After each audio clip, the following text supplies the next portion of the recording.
आज आपण मसुराच्या डाळीची आमटी बनवणार आहे। ते कशा प्रकारे बनवायचे आहे ते पाहणार आहोत। आता एका भांड्यात मी 6 ते 7 चमचे तेल गरम करायला ठेवले आहे। त्यात आता आपण थोडे जिरे मोहरी घालून घेऊ। जिरे मोहरी कडकडली की मग ह्यात आपल्याला कांदा टोमॅटो घालून चांगला व्यवस्थित परतून घ्यायचा आहे। मसुराची डाळ ही तिखट झणझणीत आणि लाल झाली की खायला छान लागते आणि त्याचा वास सुगंधही खूप छान येतो। आता हे आपले भाजून झाले आहे। आता ह्यात कांदा टोमॅटो घालून घेऊ।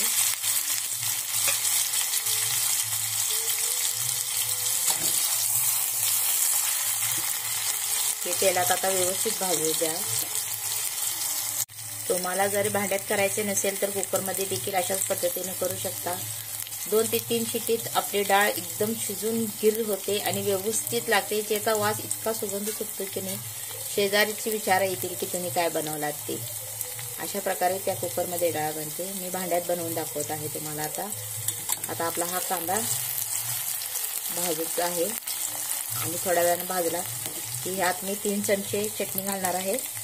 1 चमचा लहान हळद आणि चवीनुसार मीठ घालणार आहे। माझ्या चटणीत मुळातच मीठ असतं, म्हणजे माझी घरगुती चटणी आहे। त्यात वरून जादा मीठ घालावं लागत नाही मला, म्हणून मी थोडंच मीठ घालत असते कायम प्रत्येक भाजीत।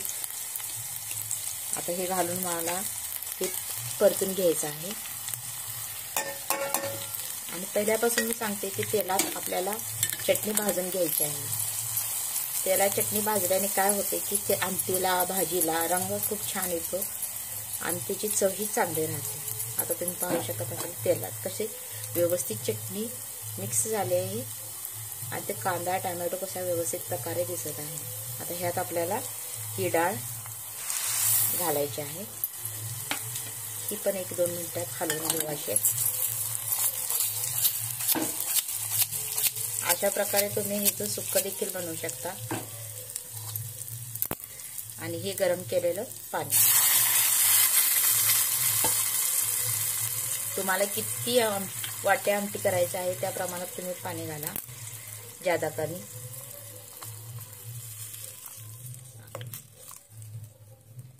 गरम पाणी घालण्याचे कारण म्हणजे जी आपण चटणी मीठ तेलात भाजली आहे त्याचा कलर उडून जाऊ नये आणि त्याचा कलर व्यवस्थित तसाच लाल राहावा यासाठी गरम पाणी घालायचे आणि त्याची चवही खूप छान येते। आता ही डाळ आपल्याला 10 ते 15 मिनिटं प्लेट झाकून शिजवून बारीक गॅसवर घ्यायची आहे।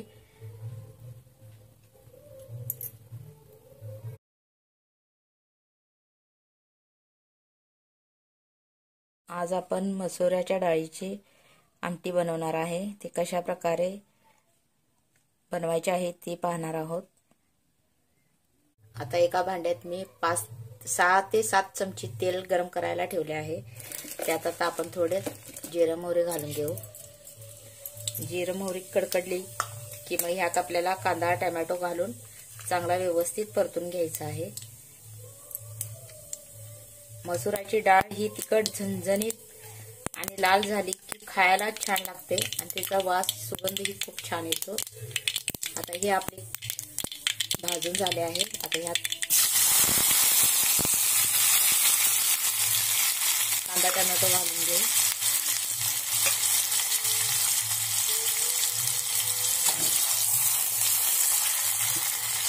हे तेलात आता व्यवस्थित भाजू द्या।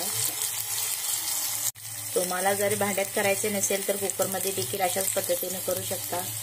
2 ते 3 शिटीत आपली डाळ एकदम शिजून गिर होते आणि व्यवस्थित लागते। त्याचा वास इतका सुगंध सुटतो की नाही शेजारीची विचार येतील की तुम्ही काय बनवलात ते।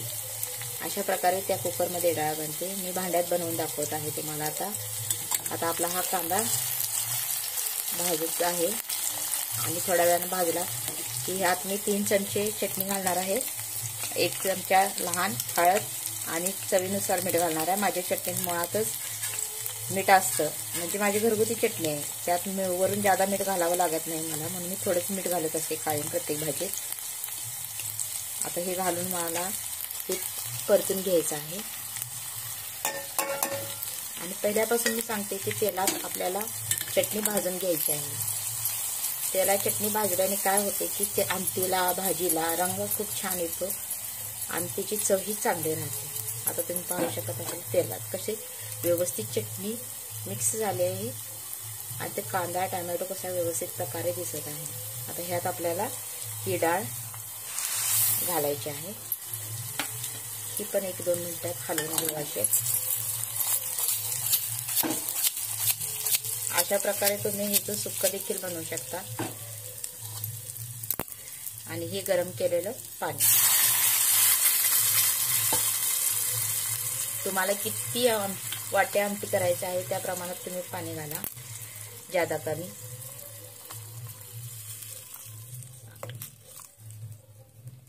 गरम पाणी घालण्याचे कारण म्हणजे जी आपण चटणी मीठ तेलात भाजली आहे त्याचा कलर उडून जाऊ नये आणि त्याचा कलर व्यवस्थित तसाच लाल राहावा यासाठी गरम पाणी घालायचे.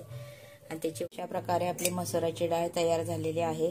मी तुम्हाला डाळ उचलून दाखवते कशा प्रकारे ती शिजली आहे.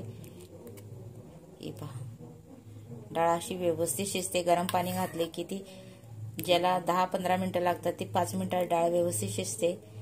त्यामुळे तुम्हाला लय वेळ लागणार नाही ही डाळ बनवण्यासाठी आणि ह्याची चव देखील खूप छान येते. तुम्ही ट्राय करून पहा, तुम्हाला नक्कीच आवडेल. आणि माझा चॅनल हा तुम्हाला जर आवडला असेल, माझी ही रेसिपी जर आवडली असेल तर माझ्या चॅनलला नक्कीच लाईक, शेअर आणि सबस्क्राईब करायला विसरू नका, जेणेकरून मला नवनवीन व्हिडिओ तुमच्यासाठी टाकता येईल.